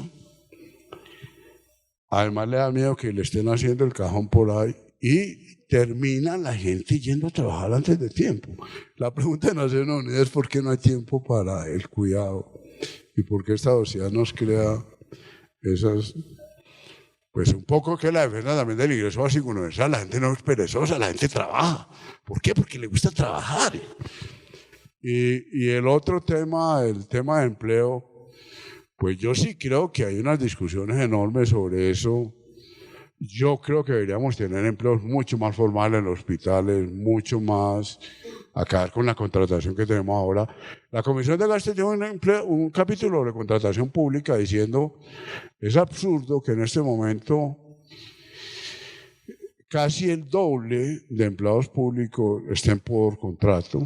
Eso no tiene sentido, debería todos estar en el sector público. Pero volvemos al mismo, como el sector público es absolutamente pichurrio. En Francia el 33% del empleo, la tercera parte del empleo es público, la tercera parte del empleo. En Colombia el empleo público no representa ni el 10% de todo el empleo. Entonces, en un estado pequeño, chichipato, que además sueña con reducir el gasto como Carrasquilla, entonces lo que usted hace es contratos por fuera de planta. La gente trabaja 2 o 3 meses mientras le hacen el otro contrato y usted tiene unas condiciones muy duras desde el punto de vista laboral, con el argumento de la flexibilización del mercado laboral. Pero vuelvo, usted tiene países con mercados laborales mucho más estables, salarios mucho más estables, con mejores productividades. Pero yo sí creo que ese es un tema complicadísimo, que va a coger mucha fuerza. Es que a mí me impresiona, mire la revista de Economía de la facultad de la revista de aquí o la de los Andes. O sea, en las revistas nadie está diciendo que la flexibilización, hay un grupo de autores que dicen que la flexibilización del mercado laboral tener empleo. Por la mayoría de autores te dice, en la medida en que usted tenga salarios mínimos, usted obliga a las empresas a ser más productivas y eso a la larga es mejor. Que es lo mismo con impuestos. A nosotros nos dice Bruno Master que si pagan impuestos entonces no hay eficiencia empresarial. Ahora, si usted paga impuestos, tiene un aeropuerto que parezca un aeropuerto. Una de las peleas de Carmen Saldía siempre fue: el aeropuerto de Bogotá se va a quedar chiquito. ¿Por qué? Porque Bogotá tiene menos personas que Madrid. Debería tener un aeropuerto más grande que Barajas. Usted tiene un aeropuerto Pichurrio, 90 kilómetros es la distancia a Villavicencio, 90 kilómetros. Y no hay carretera a Villavicencio. Entonces usted le tiene que convencer a los empresarios que pagan impuestos va a haber carretera a Villavicencio, que pagan impuestos no va a haber medio metro, como el metrico que va a ser Peñalosa, que va a mover el 6% de viajes. Es que el metro de Petro, en el sueño mayor de Petro, el metro iba a mover el 12% de viajes, en el mayor sueño de Petro. El metro de Peñalosa va a mover el 6% de viajes, 94% de viajes van a estar por fuera del metro. Entonces todo esto son cositas. Entonces, bueno. Ahora, los empresarios no entienden que si pagan impuestos en la Universidad Nacional va a tener jóvenes más brillantes que les van a dar invenciones en las empresas. Eso es keynesianismo elemental. Y lo que decía Keynes, si usted paga buenos salarios, pues no le roban el reloj en la City de Londres, decía Keynes. Si pago buenos salarios, pues yo camino por la City y no me roban. Ford triplica el salario de un día para otro. ¿Por qué? Porque si subo el salario, los trabajadores compran mis carros, además no se meten al comunismo, ese fantasma que recorre uno, y yo mejoro las ganancias. Ahora, para eso necesita ser usted un empresario inteligente como Henry Ford, no un empresario corto como Bruce Master. Doctor, primero que todo agradecerle la sencillez y la claridad con lo que nosotros podemos acercarnos un poquito a esto que es tan complejo. Pero sí tengo unas preguntas, y me perdona de pronto si son preguntas demasiado obvias para usted, pero para mí no. Y es con relación a, viendo, digamos, esa deuda que tiene el mundo con el Fondo Monetario Internacional. ¿Quién es el fondo? O sea, si todo el mundo está endeudado, digamos, con un fondo, ¿ese ente quién es? Me queda como una pregunta que es como un ente económico, por allá abstracto, pero que a la larga está metido como en todos los países ricos. Por un lado eso. Y por otro lado, digamos, viendo la economía como se está manejando en este país y como se ha venido manejando. Yo digo, en la perspectiva no de pensar en un país socialista que seguramente algunos en algún momento soñamos, en la perspectiva de ser un país dentro de un mercado capitalista y con una ideología capitalista, ¿por qué desde su sentir hemos tenido como esos gobernantes, así sean de la derecha, que no piensan ni siquiera desde los mercados y desde la productividad, sino desde los bolsillos individuales de cada uno? La inquietud que a mí me queda después de escucharlo a usted, después de escuchar la semana anterior, hace 15 días a Félix Martínez, tiene que ver con esa contradicción entre lo que llaman hoy capitalismo salvaje con lo que en su momento se ha conocido como capitalismo de bienestar social, que aparentemente no está en contradicción. Usted lo explicaba muy bien. Henry Ford genera buenos salarios para que la gente no se vuelva comunista o no exija modelos de gobierno comunistas. Entonces queda la sensación de que inevitablemente el mundo sí necesita la contradicción política para poder generar sistemas que a su vez se preocupen por el bienestar de sus ciudadanos en un marco de regulación, en este caso capitalista. Lo que se constata es que una vez el hegemonismo del capitalismo retoma el curso de la historia a partir de los 90s, pues ya no necesitan barreras de contención social para que la gente no pretenda cambiar de modelo porque ya no hay sino un modelo. Y entonces entramos en esta nueva fase que pone por encima la maximización de la ganancia, y ya no solamente la ganancia material, fundamentalmente la ganancia financiera. O sea, ya no es la producción del capitalismo materialmente, sino estrictamente financiero, que indudablemente afecta las condiciones de vida, y en ese sentido no habrá ningún gobierno capaz de controlar, porque todo lo privado es lo que se maneja, y los gobiernos por el contrario están a su servicio. En este caso nos dicen que son los economistas, como los brujos modernos, los que tienen un poco la fórmula para explicar ¿Por qué no es necesario pensar en otras formas de organización de la sociedad y por el contrario más bien conformarse con lo que hay? Porque se hace lo que se puede y a eso también lo llaman eficiencia. Administrarlo poquito para que alcance para más. Y es lo que frecuentemente dice, bueno, Alejandro Gaviria cada rato nos lo decía, ¿ustedes cómo pretenden un buen sistema de salud pagando nada? Porque los que están en el subsidiado no pagan nada. Y el Estado los subsidia o los privados. Entonces, habría esas dos cosas. Yo tengo una pregunta muy corta. En el escenario político o en la actualidad colombiana existe una probabilidad muy grande que la ley de financiamiento se caiga, ¿sí? Por un pronunciamiento de la Corte Constitucional. ¿Usted cuál cree que pueden ser las consecuencias que se pueden derivar de que se caiga esta ley de financiamiento en el ámbito económico y político del país? Uno de los temas más interesantes es quién tiene la deuda.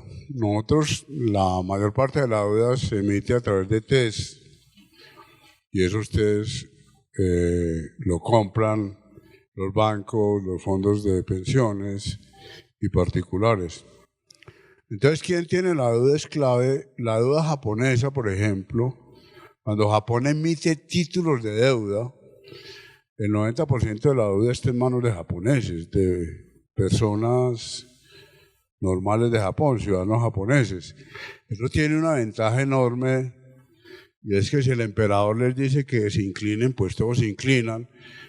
El emperador dice, o el gobierno japonés dice, vamos a pagar una rentabilidad un poquito menor. Entonces los japoneses hacen la venia por amor al imperio. Entonces es una deuda mucho más fácil de manejar. La deuda griega e italiana, por ejemplo, está con bancos privados, entonces los bancos privados son durísimos y por eso la crisis en la Unión Europea. Fíjese que el Banco Central Europeo tomó la decisión durante muchos años de no subsidiar y desde hace 3 años el Banco Central Europeo está emitiendo 20.000 millones de euros mes para apalancar estas deudas y para evitar que Italia y Grecia salieran de la comunidad. Entonces lo que están haciendo son unas políticas de intervención, lo que se llama la flexibilidad cuantitativa. Ellos están emitiendo 20.000 millones de euros mes. Estados Unidos llegó a emitir en los últimos gobiernos de Obama, en los últimos meses de Obama, Estados Unidos llegó a emitir 60.000 millones de dólares mes. Emitir es entregarle a la economía 60.000 millones de euros. Entonces, la deuda italiana, griega, era deuda con banca privada. La deuda argentina, cuando llega Macri, era con banca privada. Argentina hace un primer acuerdo con el Fondo Monetario para pagar esa deuda. Además le cobran deuda vieja que habían dejado los Kirchner y que fue la primera negociación durísima que tuvo Macri con los bancos privados que eran tenedores de títulos de deuda italiana. La deuda norteamericana, que es la gran paradoja de los gringos, el gran tenedor de títulos norteamericanos es China. Los chinos tienen en este momento en ceros de nosotros, en billones de nosotros. Los chinos hoy tienen 12 billones de dólares. O sea, los chinos tienen a los gringos abrochados.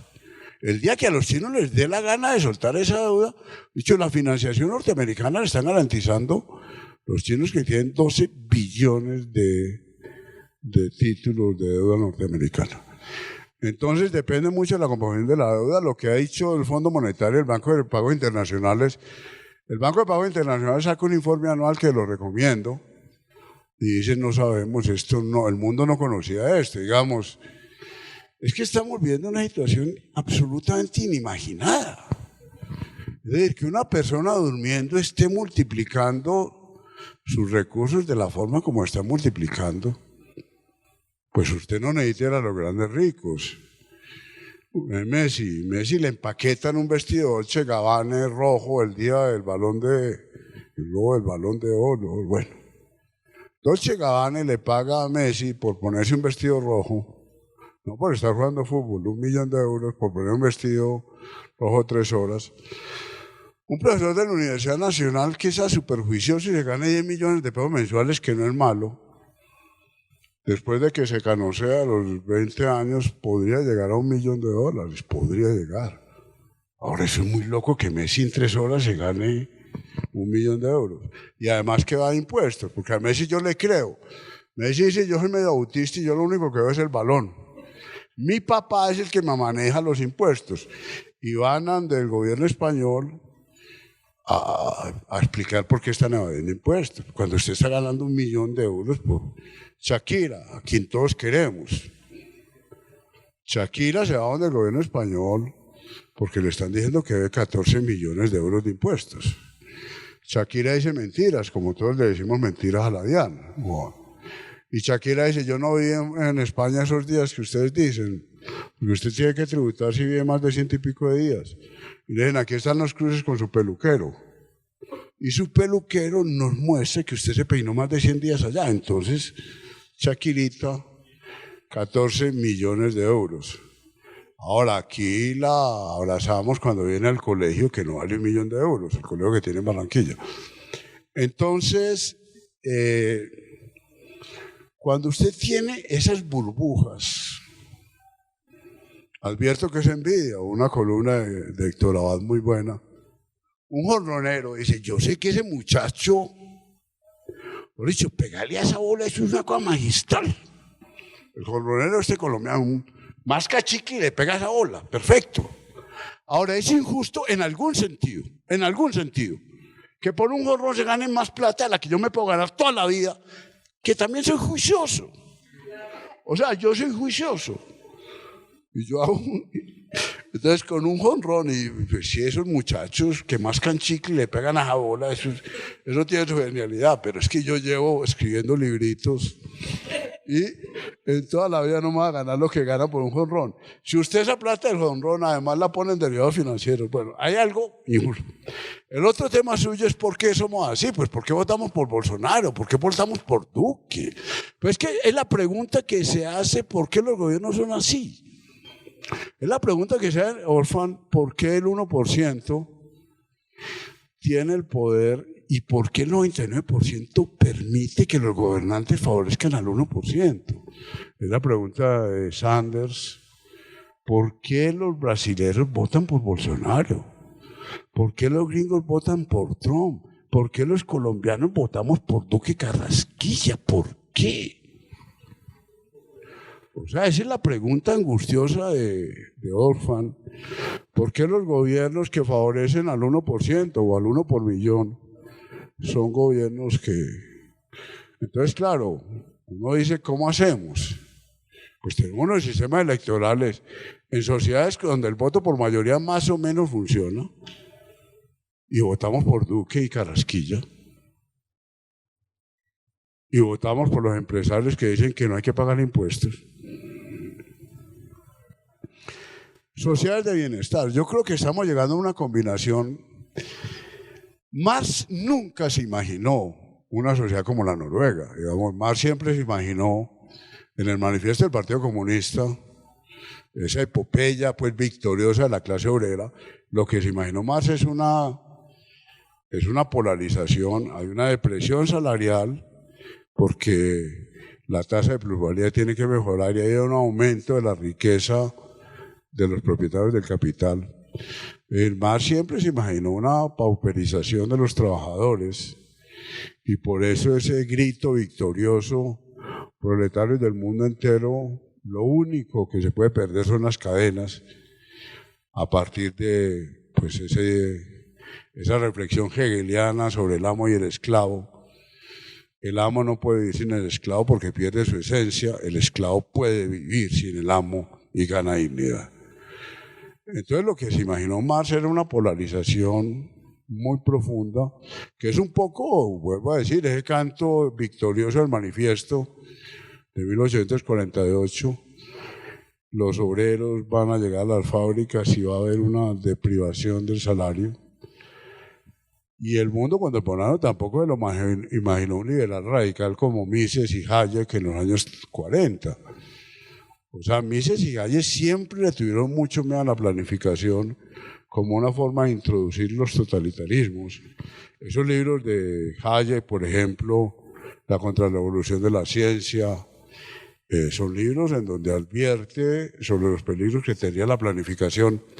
Es decir, para Hayek imaginar una sociedad liberal como Noruega, o como Bélgica, como Holanda, era imposible. Entonces, ¿qué es lo que tenemos hoy? Estados donde el mercado es muy importante. Yo sí creo que lo que hemos aprendido en el siglo XX abre las dos vertientes. O sea, Joan Stuart Mill y Marx son contemporáneos a finales del siglo XIX. Mill abre una vertiente liberal con alta tributación, porque Mill y Henry George siempre dijeron alta tributación, y Marx, propiedad colectiva de los medios de producción. Entonces usted abre dos sistemas, dos formas, que se consolidan en la segunda mitad del siglo XX, con dos características. Primero, el mercado importa. Y lo está reconociendo China, lo está reconociendo lentamente Cuba, lo reconoce lentamente Corea del Norte, el mercado importa. Y el mercado importa para muchas cosas. Usted deje que el mercado le sancione el tema de restaurantes, el tema de papel higiénico, el tema de marcadores, eso lo hace muy bien el mercado. El mercado es una maravilla para esas cosas. Pero por otro lado, la necesidad de intervenciones públicas. Y durísimas. Entonces yo creo que estamos llegando como una simbiosis de estados con gran participación de lo público. O sea, economías estatizadas. Es que Noruega y Suecia son economías, vuelvo a decir, con el 65% de gasto público. Son aparatos estatales. Con mercado. Usted tiene unas políticas distributivas muy fuertes, pero usted escoge el restaurante, usted escoge el marcador, usted escoge... Entonces yo creo que sí estamos llegando a esas formas. Ahora, ¿cuál es el paso siguiente? Yo creo que ingreso básico universal y cosas de este estilo. Vuelvo a decir, todos los cálculos de ingreso básico universal, si usted cobra el 3 por mil a todas las sanciones internacionales, le puede garantizar a cualquier persona del planeta Tierra el equivalente a $1.000 mes. A todo el mundo. Ahora, para eso usted necesita cobrar 3 por mil. Ahora, si usted cobra 3 por mil a los derivados financieros, pues no pasa nada. Resuelve el problema de alimentación y de ingreso básico universal.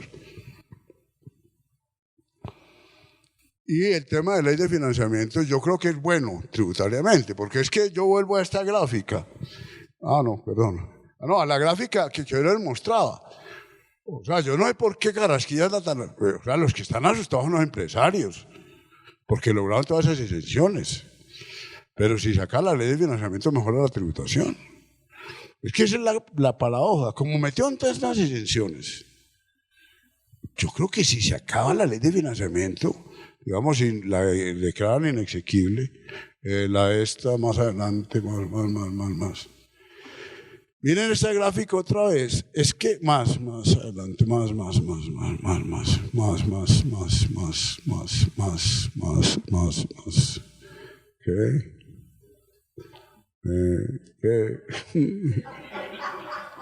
Entonces, la ley de financiamiento, es que las proyecciones que hace el de caída del ingreso, pues antes.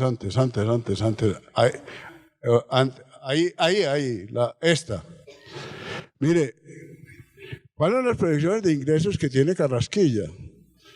Él sabe que la ley de financiamiento, mire que la participación de ingresos tributarios en el PIB pasa de 16 de ahora a 15. O sea, Carrasquilla sabe que la ley se le quedó cortica. Que hicimos una ley de financiamiento que realmente es una ley de desfinanciación, y eso lo reconoce el marco fiscal de mediano plazo. Entonces, si se cae la ley, las que están muy asustadas son las empresas, porque todas las exenciones que les metieron a la economía naranja, es que hay más de 100 empresas que quedaron en economía naranja. El Gran Hyatt, el hotel de Luis Carlos Sarmiento, yo no sé por qué a Luis Carlos Sarmiento le van a exonerar de impuestos, eso es economía naranja. Los conjuntos musicales de Shakira y de Vives, ¿por qué a Shakira le vamos a quitar impuestos? Porque canta y porque baila, y a Vives porque canta y porque... Entonces, todas esas empresas, pues obviamente están felices con la ley de financiamiento, porque es una ley de desfinanciamiento. Entonces, si a mí me preguntan qué pasará, pues es mejor desde el punto de vista tributario, porque acaba con las exenciones. Pues que la seguridad jurídica la utilizan cuando les da la gana. Pero cuando, o sea, el argumento de seguridad jurídica, a mí sí me parece que es un argumento que lo sacan cada vez que pueden, pero pues todos los países cambian las normas. Imaginen la inseguridad jurídica de un personaje como Trump, cambiando todos los días los aranceles como le da la gana. O sea, el tema de seguridad jurídica es un discurso. Hay seguridad jurídica cuando me conviene, pero ¿por qué se puede cambiar la ley para favorecer al grupo Aval en el contrato con Odebrecht? ¿Por qué ahí sí pueden cambiar la ley? ¿Por qué pueden cambiar la ley todas las veces que el gobierno quiere que haya más compra de test internacionales y entonces yo reduzco los impuestos a los tenedores de test? Pues la ley la cambiamos todos los días en función de los intereses. Entonces yo creo que el tema de seguridad jurídica, pues es el argumento para decir eso no me conviene a mí, por lo tanto yo salgo a gritar, no hay seguridad jurídica. Entonces evidentemente uno tiene que tener unos ciertos niveles, pero todos los gobiernos cambian las leyes. Todos los gobiernos cambian las leyes.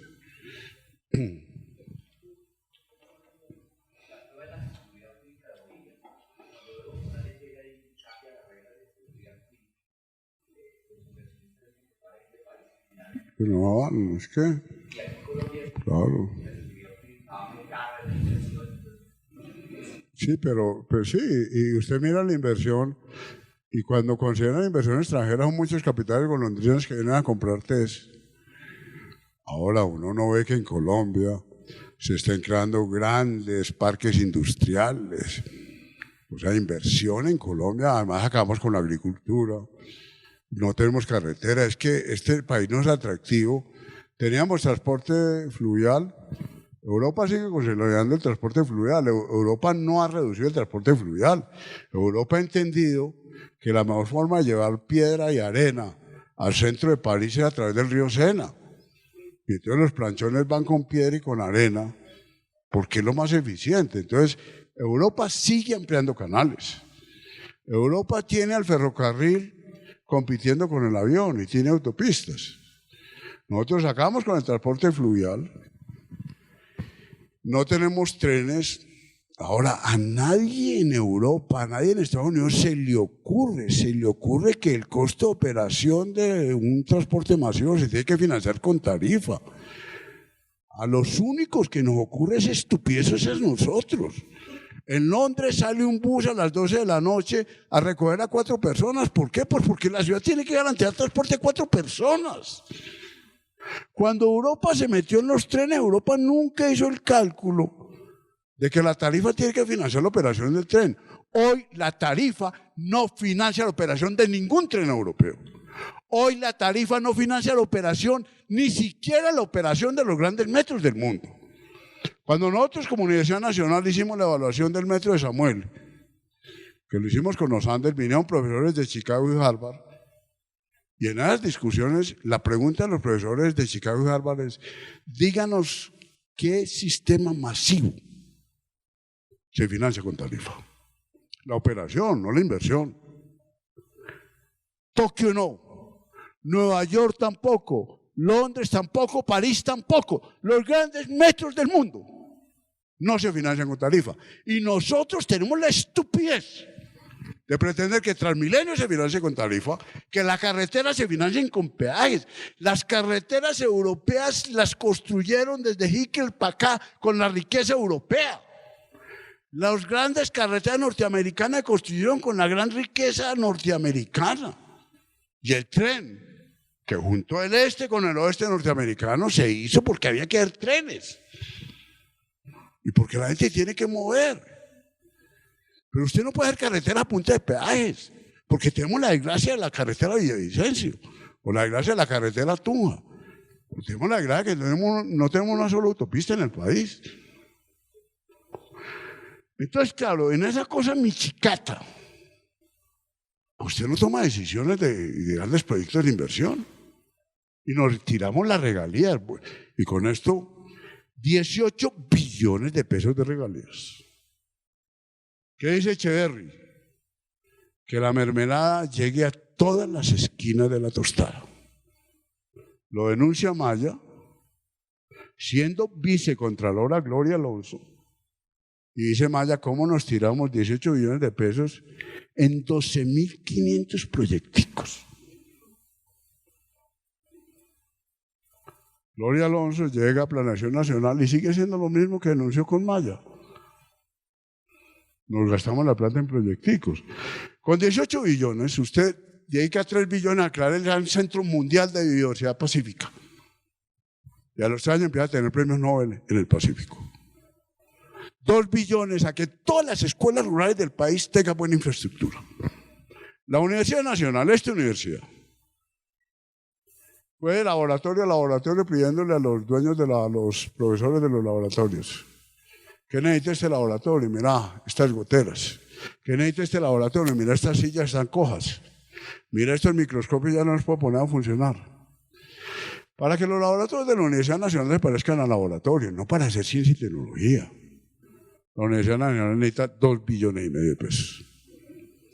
Y los 2,5 billones de regalías para ciencia y tecnología nos los gastamos en 2.400 proyecticos. Todas las universidades se pegaron de los gobernadores a mendigarles 500.000 millones de pesos. Uno de los proyectos que llamaron ciencia y tecnología, que lo denuncia el Contralor, es el proyecto de un asadero de pollos en Popayán, Pío Pío. Entonces van los de Contraloría, ¿qué pasó? Sí, señor, esto fue tan bonito. Los 10 trabajadores de nosotros aprendieron Excel, qué cosa tan bonita. Y entrevistan a los trabajadores de Pío Pío, todos felices. O sea, no se robaron la plata. La ciencia y tecnología, o lo que nosotros llamamos ciencia y tecnología, es para enseñarle Excel a los trabajadores del asadero Pío Pío de Popayán. Eso lo denunció el Contralor. ¿Qué pasó después? Nada. Absolutamente nada. Entonces, claro, usted tiene unos recursos que además no sabe gastar. Correa, ¿en qué se gastó los excedentes? En carreteras, en hospitales y en escuelas. Correa le deja a las generaciones siguientes hospitales y carreteras. Pero bueno, en síntesis, la ley de financiamiento ojalá se caiga porque mejora los tributos. ¿Qué? Esta es una realización de la Oficina de Comunicaciones de la Federación Médica Colombiana, miembro de la Asociación Médica Mundial, entidad asesora del Gobierno Nacional.